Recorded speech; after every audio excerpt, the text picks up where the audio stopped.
नमस्कार, बहुत स्वागत है आप सभी का हमारे खास कार्यक्रम भाग्यफल में और मैं हूं आपके साथ अंकुश श्रीवास्तव। आज भाग्यफल में हम बात करेंगे कुंडली में गुरु को मजबूत बनाने को लेकर। कुंडली में ग्रहों की स्थिति काफी महत्वपूर्ण मानी जाती है, जिसका प्रभाव व्यक्ति के जीवन पर पड़ता है और सभी ग्रहों की अपनी अपनी विशेषताएं हैं। अब गुरु ग्रह की अगर बात करते हैं तो गुरु ग्रह का संबंध जो है वो प्रेम, विवाह, सुख समृद्धि और वैभव से जुड़ा हुआ है। ऐसे में गुरु की दशा बिगड़ने पर या कुंडली में गुरु कमजोर होने पर जीवन में कई दिक्कतों का सामना करना पड़ सकता है। इसलिए गुरु की स्थिति को मजबूत बनाने के लिए हम आपको इजी टिप्स बताएंगे, जिसको अपनाने से आपको कई तरीके के लाभ होंगे। तो इस बारे में ज्यादा जानकारी देने के लिए हमारे साथ जुड़ रहे हैं ज्योतिष परिषद एवं शोध संस्था अध्यक्ष ज्योतिषाचार्य डॉक्टर पुरुषोत्तम गौर जी। आचार्य जी प्रणाम, आपको स्वागत है आपका। आयुष्मान श्री राम, जय राम, मेरे राम की जय हो। तो आचार्य जी का रुख करेंगे और उनसे हम आज के विषय में विस्तार से जानेंगे, लेकिन उससे पहले हमारे दर्शकों से ये अपील है कि अगर आपके जीवन में कोई समस्या है या फिर आपके जीवन में किसी तरीके की कोई परेशानी चल रही है तो आप सीधा हमारे साथ जुड़ सकते हैं और अपनी समस्या का हल भी जान सकते हैं। इसके लिए हमारा नंबर जो है वो टीवी स्क्रीन पर हम फ्लैश कर रहे हैं। ये नंबर है 0120-7153-787 0120-7153-826। और चलिए आज के विषय में हम विस्तार से आचार्य जी से जानने की कोशिश करते हैं। आचार्य जी, गुरु जो ग्रह है वो कितना महत्वपूर्ण है किसी भी जातक की कुंडली में, किसी भी जातक के जीवन में, और साथ ही अगर ये गुरु ग्रह कमजोर हो जाता है तो किस तरीके की परेशानियां, दिक्कतें उनके जीवन में आने लगती है? सबसे पहले ये आपसे जानना चाहेंगे और फिर उसके बाद गुरु ग्रह को मजबूत करने के उपाय। देखिए अंकुर जी, आज का विषय आपने बहुत अच्छा चुना है और ये सही बात है कि बृहस्पति के कमजोर होने पर या गुरु की दशा बिगड़ने पर जीवन में कई प्रकार की दिक्कतों का सामना करना पड़ता है। इसलिए गुरु की स्थिति को मजबूत बनाए रखने के लिए आपको टिप्स तो बताएंगे, लेकिन आपको ये भी ध्यान रखना होगा कि गुरु प्रेम का और गुरु एक सुख समृद्धि का, वैभव का प्रतीक माना जाता है। इसे मजबूत बनाए रखने के लिए आपको अपनी कुछ आदतों में भी सुधार करना होगा। जैसे आपसे प्रेम मन में होना चाहिए और प्रेम के साथ आपको अपनी फाइनेंशियल सिचुएशन को यदि मजबूत बनानी है तो हर गुरुवार के दिन पीले कपड़े पहनने चाहिए। गुरु को मजबूत बनाए रखने के लिए पीली चीजों का दान भी करना चाहिए। इस प्रकार से जो है बृहस्पति मजबूत होते हैं और बृहस्पति के मजबूत होने पर आपकी समृद्धि दिखाई देती है। अपने घर की दरिद्रता को दूर करने के लिए यदि आप प्रयास करते हैं या उसे दूर करना चाहते हैं तो हर गुरुवार के दिन भगवान विष्णु, माता लक्ष्मी के पूरी विधि विधान से पूजा करनी चाहिए। इससे जो है बृहस्पति का दोष दूर होता है। देखिए अंकुर जी, कई बार बृहस्पति के दोष को दूर करने के लिए आपको बहुत छोटी छोटी टिप्स होती है। जैसे आराम से आप नियमित रूप से कर सकते हैं। जैसे बड़ों से सम्मान से बात करें, आदर से बात करें, अपने गुरुजनों का सम्मान करें, अपने माता पिता का सम्मान करें जी। तो इससे भी जो है आपकी स्थिति बृहस्पति की मजबूत बनती है। आर्थिक तंगी से निजात पाने के लिए, बृहस्पति को मजबूत बनाए रखने के लिए भगवान विष्णु का सहस्त्रनाम पाठ कर सकते हैं, गोपाल सहस्त्रनाम का पाठ कर सकते हैं। अगर आपकी कुंडली में बृहस्पति दोष है और जिसके चलते आर्थिक निजी स्थिति आपकी या निजी जिंदगी में दिक्कतें आ रही हैं, तो गुरुवार के दिन पानी में 1-2 चुटकी हल्दी मिला करके और आप स्नान करना शुरू करें तो इससे भी आपका जो है ये चीजें ठीक होती है। और इसके अतिरिक्त यदि हम जप की बात करें, पूजा की बात करें तो ओम नमो भगवते वासुदेवाय नमः, ओम नमो भगवते वासुदेवाय नमः, इस मंत्र का 108 बार जप करें तो समस्त कष्टों को दूर करने में सहायक होता है जी। और आपको रोजगार प्रदान करने की स्थिति बनाता है। गुरु के बुरे प्रभाव से बचने के लिए और विवाह की रुकावटों को दूर करने के लिए आप गुरुवार के दिन केले की पेड़ की पूजा कर सकते हैं। पेड़ की जड़ से समक्ष घी के 5 दीपक जलाएं, चने और गुड़ का भोग लगाएं। इसके बाद भगवान विष्णु, माता लक्ष्मी के साथ में नियमित रूप से आप पूजा करें। जी। तो ये बृहस्पति मजबूत होता है, इससे धन की आगमन होती है और समृद्धि जो है आपके आसपास रहती है। क्योंकि आपने पूर्व में ही बोला है कि जिसका प्रभाव व्यक्ति के जीवन पर पड़ता है वो है बृहस्पति देव। और बृहस्पति जो है प्रेम संबंध का, प्रेम विवाह का, सुख समृद्धि का, वैभव का, इसका प्रतीक ग्रह माना गया। जी। जी। जी। आचार्य जी, इसके साथ ही क्योंकि दर्शक जो है वो भी हमारे साथ जुड़ना शुरू हो चुके हैं और उनकी भी कुछ समस्याएं हैं, तो उनसे भी हम बात कर लेते हैं। बहुत स्वागत है आपका जी राजस्थान पर, और बताइए क्या समस्या है आपकी आचार्य जी से उपाय। जी। हेलो जी। जी। हाँ, गुरु जी के चरणों में शत नमन।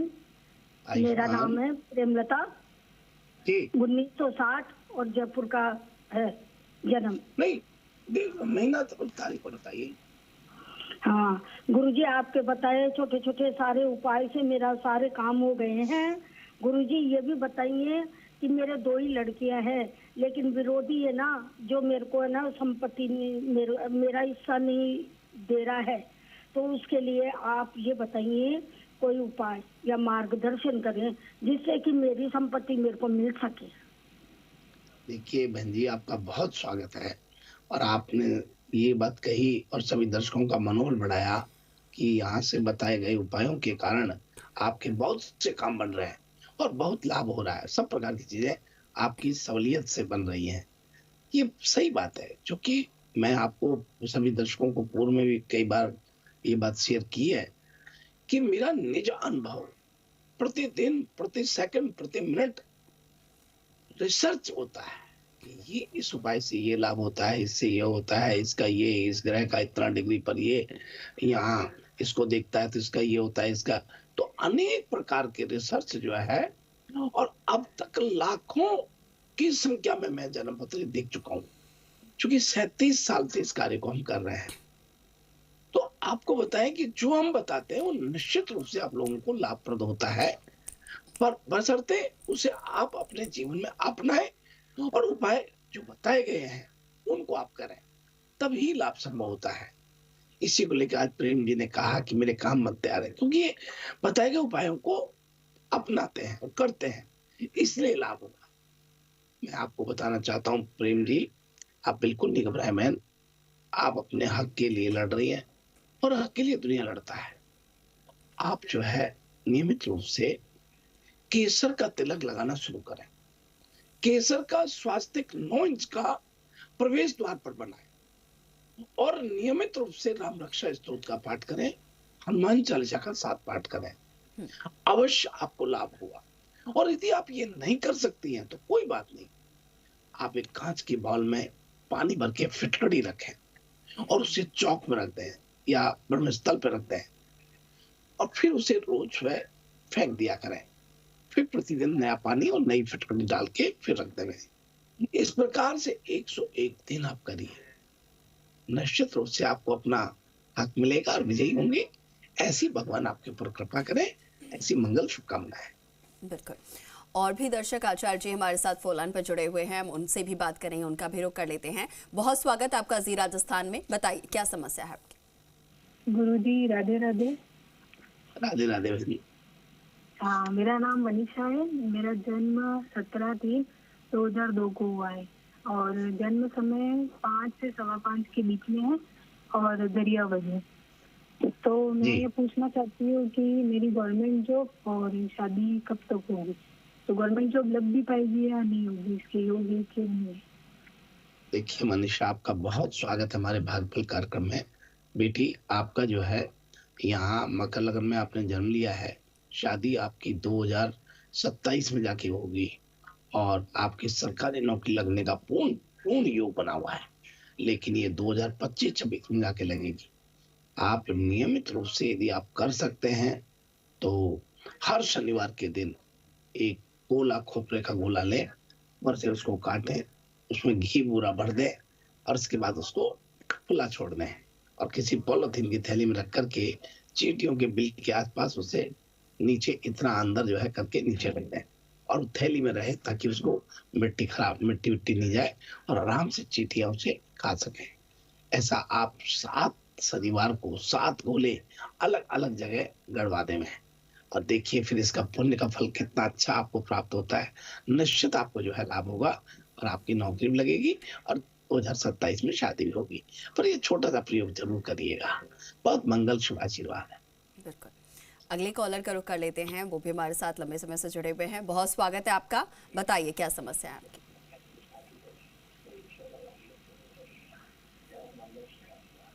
राम राम। बोलिए आप। राम राम जी। अच्छा अंकुर जी, आपको भी नमस्कार है। जी जी नमस्कार। आप तो भूल गए होंगे, मैं सुरेंद्र बोल रहा हूँ जी। आचार्य जी, मैं ये पूछ रहा हूँ कि मान लो 5-7 दिन के लिए बाहर जाते हैं, तो क्या शिव जी को क्या व्यवस्था करनी चाहिए? उनको पानी में रख दें या उसका क्या होता है, वो आप बताएं। देखिए, ये बहुत अच्छा प्रश्न आपने किया है और ये नियम जो है टूटने का जो बात कही है, तो देखो मैं बहुत स्पष्ट कर देता हूँ कि जलाभिषेक यानी जल की धारा टूटनी नहीं चाहिए। जल चढ़ते समय जल में अगर कुछ बूंदे आप नीम के रस की मिली हुई भगवान शंकर को चढ़ाते हैं तो भोलेनाथ बहुत जल्द होते हैं, धन की कृपा करते हैं। सही मायने में शिवलिंग का जो जल है वो अपना नियमित रूप से चलते रहना चाहिए। लेकिन चूंकि आप बाहर जाने की बात कर रहे हैं तो जल में नहीं रखते हैं भगवान को। जल में कैसे रखेंगे? जल में नहीं रखना। आप किसी को जिम्मेदारी दे दें और वो शिवलिंग का जलाभिषेक करता रहे और उत्तर की दिशा में मुंह करके करता रहे। और उत्तर की दिशा में शिव जी का बायां अंग मानी पार्वती को समर्पित है, तो सबसे पहले शिवलिंग की जलधारी दिशा में जो जल गिरता है वो उत्तर होता है और गणेश जी की पूजन से शुरू करना चाहिए। तो मैं इसमें यही कहूंगा कि इसे आप बंद ना करें। श्री भगवते सांब सदा शिव स्नानयम जलम समर्पयामि नमः, इस मंत्र से आप तो अभिषेक करते रहें और यदि आप जाते हैं तो किसी को जिम्मेदारी दे के जाएं। जी बिल्कुल। और भी दर्शक हमारे साथ हैं, उनका भी हम रुख करेंगे। बहुत स्वागत है आपका जी राजस्थान पर भाग्यफल में, और बताइए क्या जानना चाह रहे हैं आप आचार्य जी से।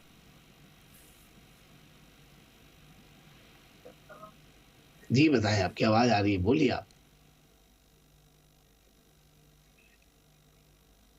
ठीक है, बोलिए, शायद आपकी आवाज आ रही संपर्क है। टूट गया है आचार्य जी। अब फिर से हम उनसे जुड़ने की